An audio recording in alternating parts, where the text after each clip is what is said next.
Bismillahirrahmanirrahim. Today's topic of discussion is cardiovascular medicine. तो इसके कुछ इंपॉर्टेंट पॉइंट्स डिस्कस करते हैं. ओके तो ECG finding in atrial Flutter. तो एट्रियल फ्लटर में आपको स्टार्ट ऑफ पी वेव देखने को मिलती है. What is the definition of unstable angina? कोई भी ऐसा एंजाइना है जो न्यू है या वर्सन हो रहा है. सही हो गया. ओके इसके अलावा आपने याद रखना है इसको डिक्रीसेंट एंजाइना भी कहते हैं with no increase in troponin level. ठीक हो गया. जो एंजाइना न्यू है, रेस्टिंग है और वर्सनिंग है उसको बोलते हैं अनस्टेबल एंजाइना या डिक्रीसेंट एंजाइना.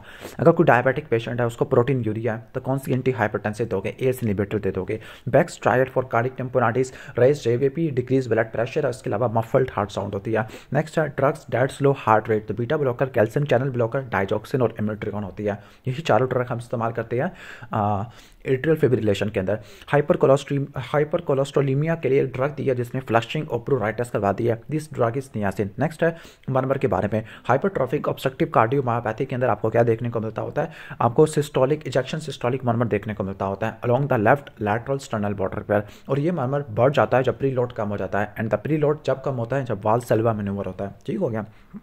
वाल्सल्वा मैन्यूवर में प्री लोड कम हो जाता है जिसकी वजह से मरमर बढ़ जाता है. इसके बाद है मरमर अयोर्टिक इनसफिशिएंसी का. अब अयोर्टिक रिगर्जिटेशन में आपको ऑस्टिन फ्लंट मरमर भी देखने को मिल सकता है जो कि अर्ली डायस्टोलिक मरमर होता है. लेकिन जो मेन मरमर होता है इसमें वो अर्ली डायस्टोलिक मरमर होता है. ऑस्टिन फ्लंट तो मिड डायस्टोलिक मरमर होता है. जो मेन मरमर है अर्ली डायस्टोलिक मरमर होता है.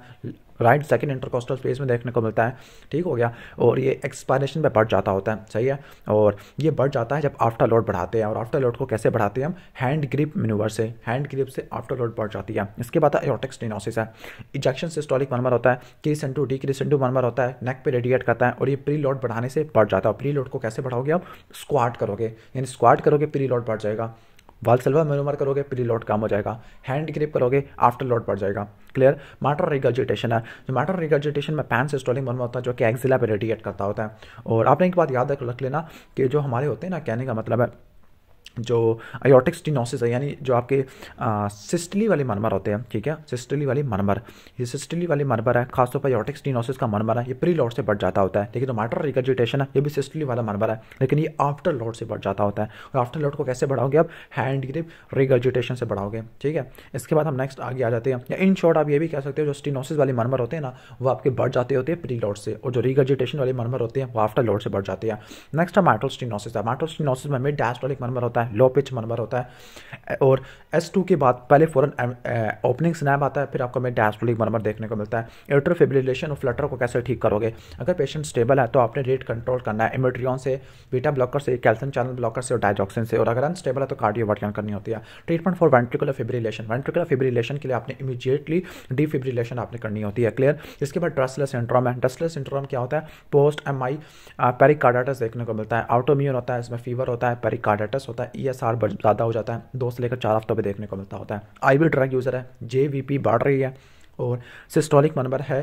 कहने का मतलब है लेफ्ट स्टर्नल बॉर्डर के ऊपर. ठीक है. ओके यानी IV ड्रग यूज़र है. IV ड्रग यूज़र में right sided heart valvular lesion देखने को मिल रही है. और JVP बढ़ रही है. That means right sided heart failure आ गया. Diagnostic test for hypertrophic cardiomyopathy. Echo कराओगे. इको में आपको थिकेंड लेफ्ट वेंट्रिकुलर वाल मिलेगी और ऑब्स्ट्रक्शन मिलेगी. ठीक है. आउटफ्लो ऑब्स्ट्रक्शन मिलेगी. पल्सेस पैराडॉक्सिस में क्या होता है कि सिस्टोलिक ब्लड प्रेशर 10 से ज़्यादा हो जाता है. ये आपको 10 से ज़्यादा गिर जाता होता है. ये आपको कार्डिक टेम्पोनाइड में, कॉन्स्ट्रक्टिव पेरिकार्डाइटिस में और एक्यूट सीवियर अस्थमा में देखने को मिलता है. Classical ECG finding in pericarditis तो low voltage diffuse ST segment elevation और PR सेगमेंट डिप्रेशन होती है.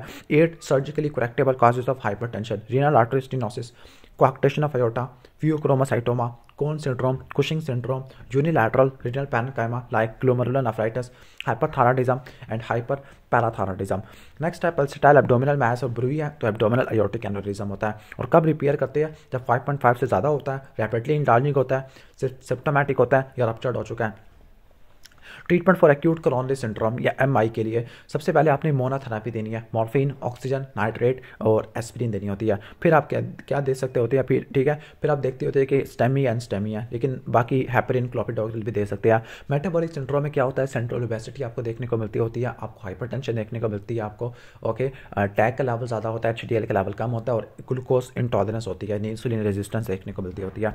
अप्रोप्रिएट डायग्नोस्टिक टेस्ट है. 50 साल का है जिसको स्टेबल एंजाइना है लेकिन जो एक्सरसाइज कर सकता है 85% of the maximum predictive heart rate. तो इसको हमने एक्सरसाइज टॉलरेंस टेस्ट करवाना होता है. और एक पेशेंट है जिसको लेफ्ट वेंट्रल ब्रांच ब्लॉक है और सीवियर ऑस्टियोआर्थराइटिस है और उसको अनस्टेबल एंजाइना है, तो अनस्टेबल एंजाइना के अंदर आप एक्सरसाइज वाले टेस्ट तो करवाओगे नहीं, लेकिन आप फार्माकोलॉजिकल टेस्ट करवा लोगे, लाइक डोब्यूटामीन या इकोकार्डियोग्राफी है।